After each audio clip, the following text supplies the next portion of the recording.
नमस्कार, आप देख रहे हैं न्यूज़ पीआर और मैं हूं आपके साथ रुचिका राज।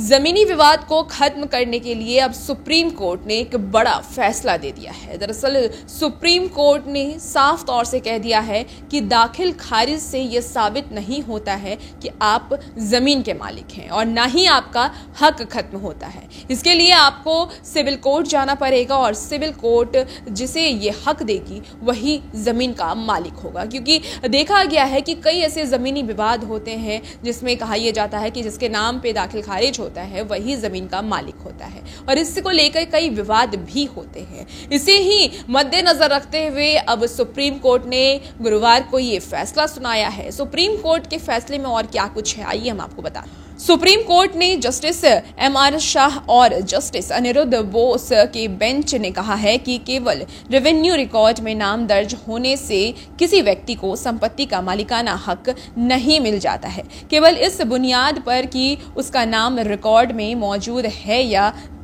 इस बुनियाद पर कि उसका नाम रिकॉर्ड में मौजूद है ये तय नहीं किया जा सकता। साथ ही बेंच ने कहा है कि रेवेन्यू रिकॉर्ड में नाम दर्ज होने के पीछे मुख्य कारण वित्तीय उद्देश्यों को पूरा करना है, जिसमें भू राजस्व का भुगतान शामिल है।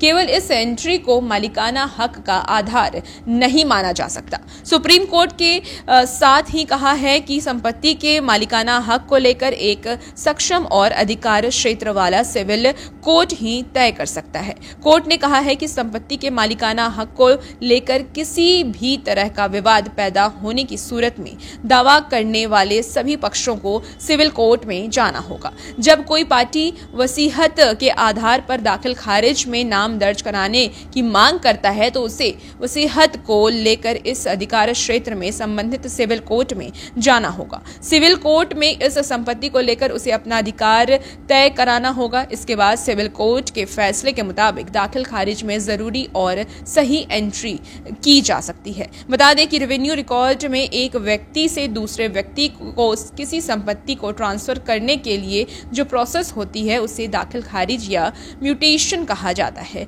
इसके बाद ही जमीन खरीदने वाले व्यक्ति कानूनी तौर पर उसका मालिक बनता है।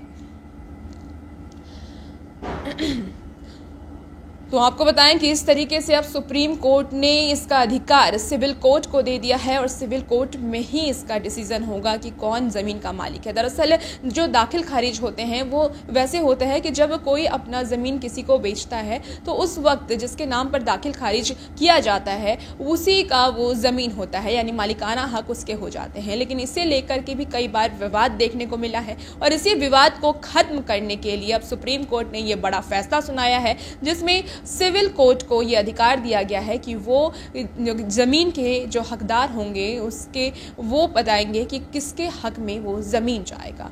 तो इस तरीके से अब सुप्रीम कोर्ट की तरफ से ये आदेश जमीनी विवाद को खत्म करने के लिए दिए गए हैं और इस आदेश को अब सख्ती से सारे लोगों को पालन करना होगा। इसके भी आदेश सरकार की तरफ तो इस तरीके से सुप्रीम कोर्ट की तरफ से ये आदेश दिए गए हैं कि अब सिविल कोर्ट ही ये तय करेगा कि कौन जमीन का असली हकदार है, यानी कौन उस जमीन का मालिक है। और इस तरीके से जमीनी विवाद को खत्म करने को लेकर के सुप्रीम कोर्ट ने ये बड़ा फैसला लिया है। अब देखना ये होगा कि क्या इस फैसले से जमीनी विवाद खत्म हो पाता है, क्योंकि हमारे देश में सबसे ज्यादा अगर अपराध किसी चीज को लेकर होता है तो वो है जमीनी विवाद को लेकर के। लगातार हमने देखा है कि किस प्रकार से अपराध बढ़ते जा रहे हैं। अपने घर में लोग एक दूसरे से लड़ पड़ते हैं जमीन के लिए। तो इस सब चीजों को खत्म करने के लिए सुप्रीम कोर्ट ने यह बड़ा फैसला लिया है। अब देखना यही होगा कि इस फैसले का कितना असर पड़ता है। और भी ऐसे ही